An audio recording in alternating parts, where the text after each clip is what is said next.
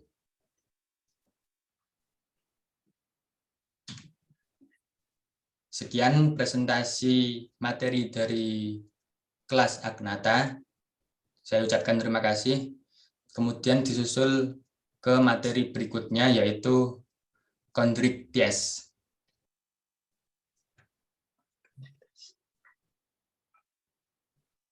Oke, silakan selanjutnya.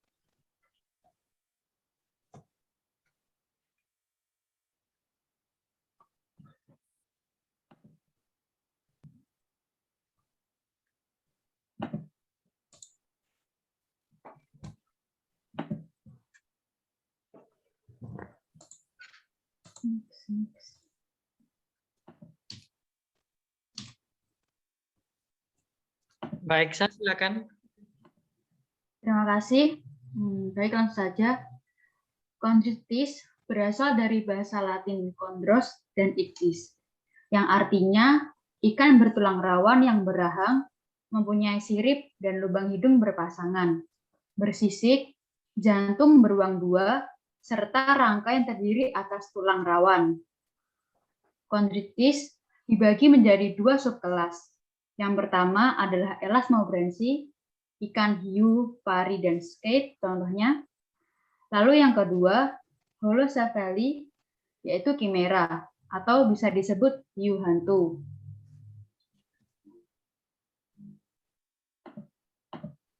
Kelas Chondrichthyes merupakan ikan-ikan yang kerangkanya berupa tulang rawan, dan sesungguhnya tulang rawan ini bukan menunjukkan keprimitifannya, melainkan merupakan ciri sekundernya. Lalu ciri-ciri umum Chondrichthyes. Yang pertama adalah rangkanya bertulang rawan.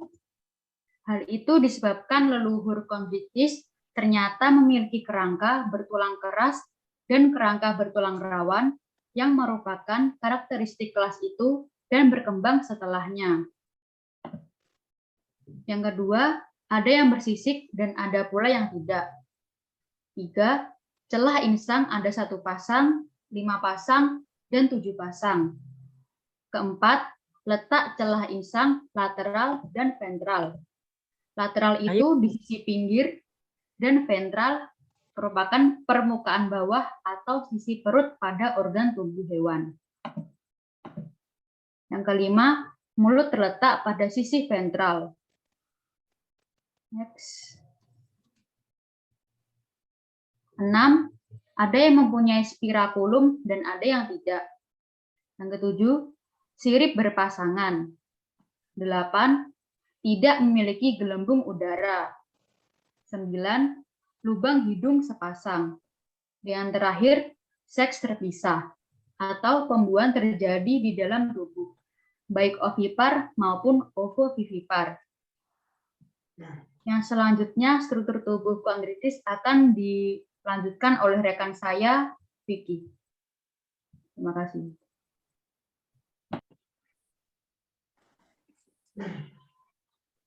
Baik, terima kasih atas waktunya. Di sini saya akan menjelaskan tentang struktur tubuh kondisites. Yang pertama, anggota tubuh yang tertutup sisi kecil dengan kelenjar lendir. Mulut di bagian ventral dengan gigi yang kuat. 1 atau 2 buah lubang hidung yang tidak berhubungan dengan rongga mulut. Rahang yang kokoh.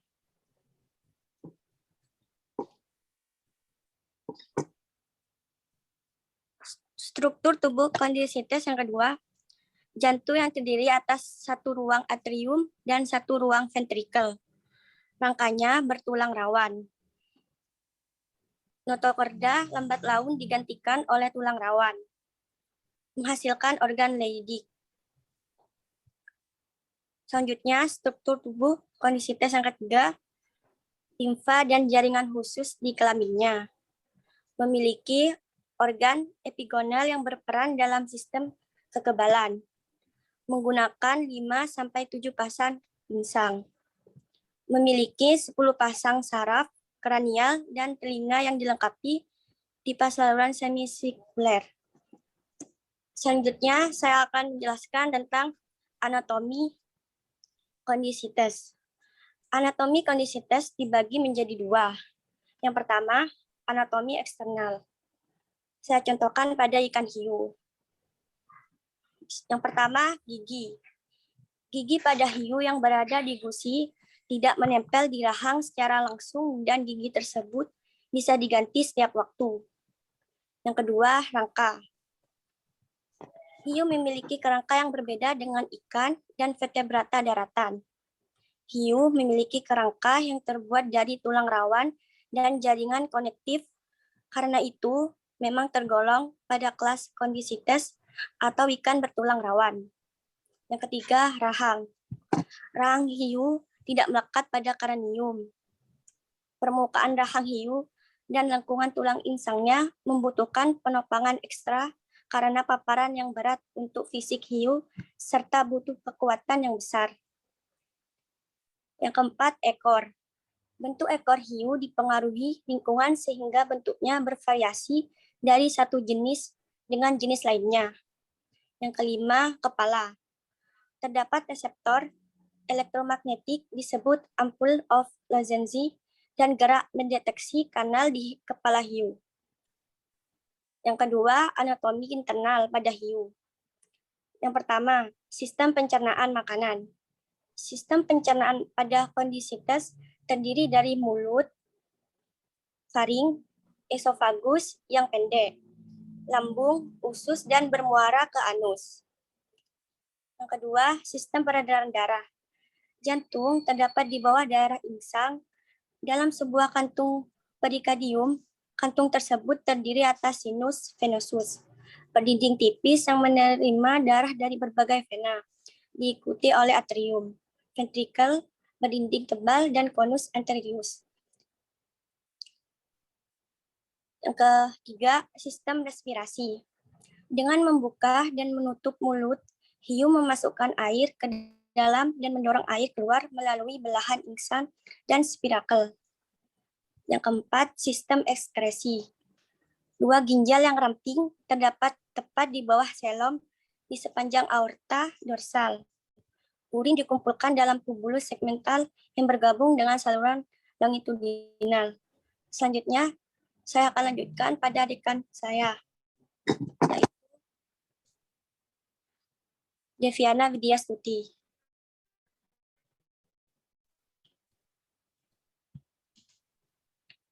Ya, terima kasih atas waktunya. Selanjutnya, kita akan membahas tentang sistematika kelas kondriktis itu sendiri.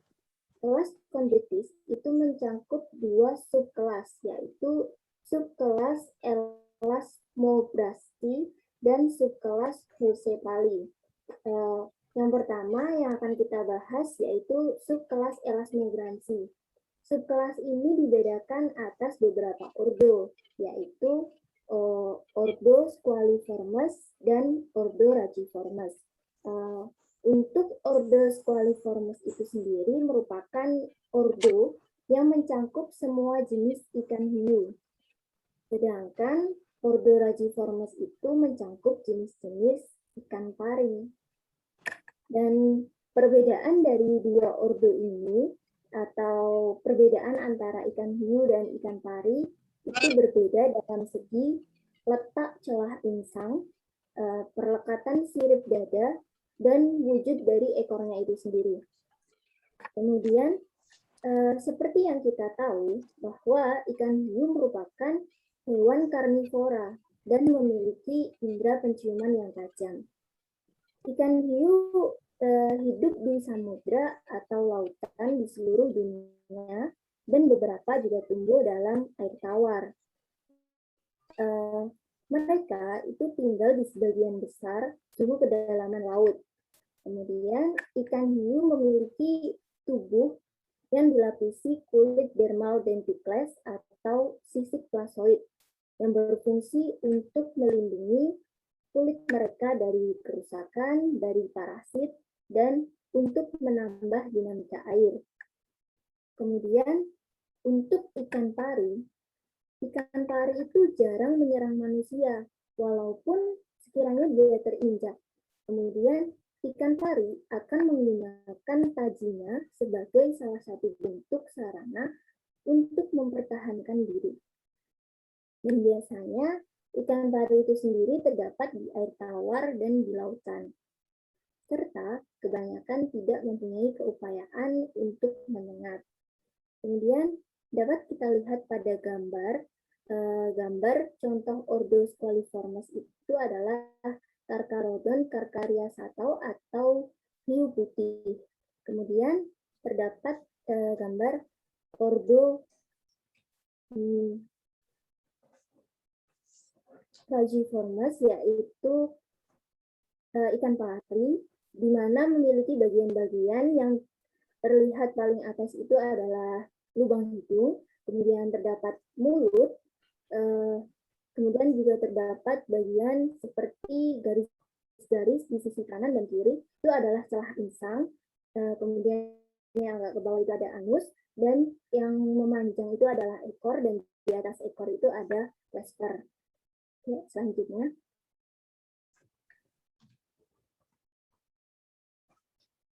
Selanjutnya, untuk subkelas Heuseppali.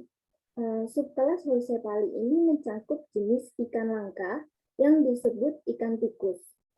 Ikan ini tuh tidak mirip dengan ikan hiu ataupun ikan pari dalam hal bentuk maupun jumlah celah insangnya. Contohnya yaitu Cinera monstrosa atau yang lebih dikenal dengan sebutan ikan tikus itu tadi. Dan dapat kita lihat pada gambar bahwa ikan ini memiliki kepala yang besar tetapi tubuhnya kecil dan runcing. Selanjutnya,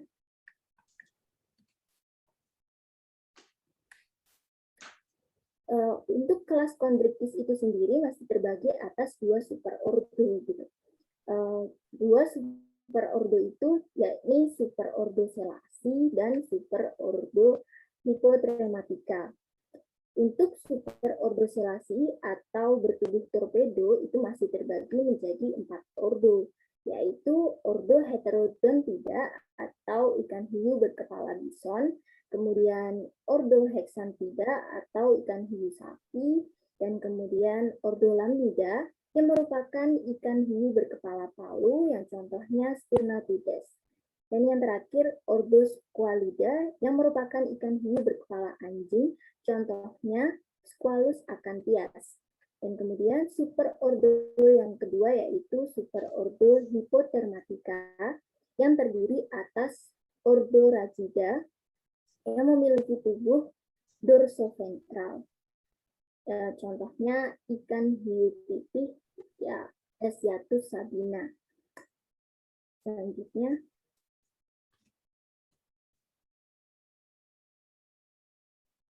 kemudian untuk superordo Selasi, yang pertama yang kita bahas adalah superordo yaitu ordo Heterodontida atau ikan hiu berkepala bison. Satu famili ditemukan dalam ordo ini, yaitu famili Heterodontida. Sering disebut sebagai macan atau hiu tanduk.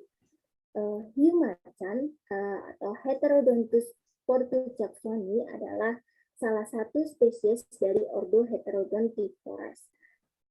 Kemudian contoh klasifikasi ordo Heterodontida itu sendiri yaitu klasifikasi hiu macan Heterodontus portus-jacksoni, di mana dia termasuk kingdom Animalia, phylum Chordata, dan kelas Chondrichthyes, ordonya Selasi, dan ordonya Heterodontida, familinya Heterodontidae, dan genusnya Heterodontus, dan pastinya spesiesnya adalah Heterodontus portu-jacksoni. Kemudian untuk ordo selanjutnya akan dibahas oleh rekan saya, yaitu Sahar. Terima kasih. Terima kasih atas kesempatan yang diberikan pada saya. Jadi saya akan melanjutkan apa yang sudah dijelaskan oleh teman kita Deviana. 2. Ordo Hexanchida. Ordo Hexanchida terdiri dari dua famili, yaitu yang pertama ada famili Chlamydocelacidae, contohnya Chlamydocelacus anguineus dan Chlamydocelacus africana. Yang kedua ada famili Hexanchidae atau yang biasa disebut hiu sapi, contohnya Heptranchias perlo dan Cepedianus notorinchus. Lanjut. Berikut adalah gambar dari ordo Hexanchida atau yang bisa disebut dengan hiu berjumbai dengan nama ilmiahnya yaitu Chlamydocelacus anguineus yang memiliki kingdom Animalia, phylum Chordata, kelas Chondrichthyes, subkelas Elasmobranchi, ordo Hexanchida, familia Chlamydocelacidae, spesies Chlamydocelacus anguineus. Lanjut. 3. Ordo Lamnida. Anggota ordo ini dibedakan dengan memiliki 2 sirip punggung, sebuah sirip dubur, 5 celak insang, mata tanpa selaput, nictitating, dan mulut memperluas belakang mata. Lanjut. Berikut adalah contoh dari klasifikasi ordo Lamnida.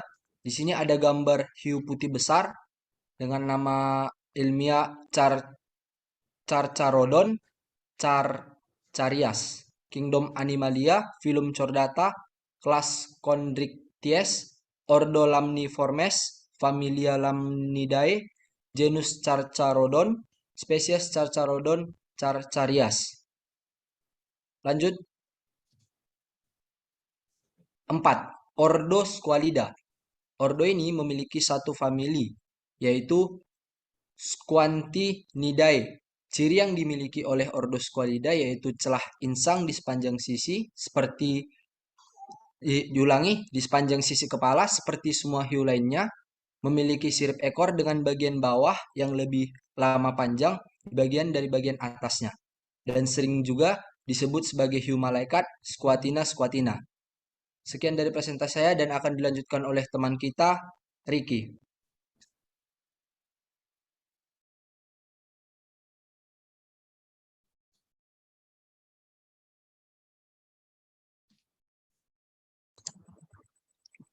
Baik, terima kasih atas kesempatannya.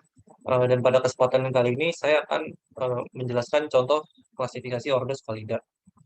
Seperti diperlihatkan pada gambar, ini adalah salah contohnya, yaitu hiu malaikat atau bahasa latinnya Squatina squatina, yang merupakan kingdom Animalia, filum Chordata, kelas Chondrichthyes, ordo Squatiniformes, familia Squatinidae, genus Squatina, dan spesies Squatina squatina. Lanjut. Selanjutnya saya akan membahas mengenai superordo Hippotrematica. Salah satunya itu ordo Rajida. Rajida adalah salah satu ordo dari superordo Hippotrematica. Rajida dibedakan dengan adanya sirip dada yang besar yang mencapai besarnya sisi kepala dengan rata tubuh secara umum.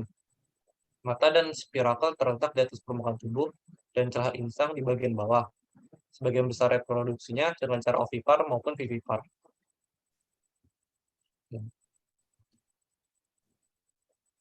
Ini adalah salah satu contoh klasifikasi ordo Rajida, yaitu hiu putih besar, atau bahasa latinnya Rajiformes atau Raja Erinacea. Tahun ini merupakan kingdom Animalia, filum Chordata, kelas Chondrichthyes, subordo Hippotrematica, ordo Rajida, famili Rajidae, genus Raja, dan spesies Raja Erinacea.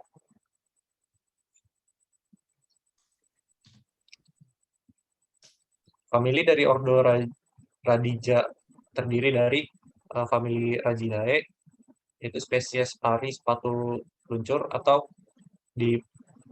Dipterus laevis. Selanjutnya ada famili Rhinidae, yaitu Guitarphysis bau maut. Selanjutnya ada famili Rhinobatidae atau Guitarphysis. Dan yang terakhir ada famili Rhinobatidae atau wet species.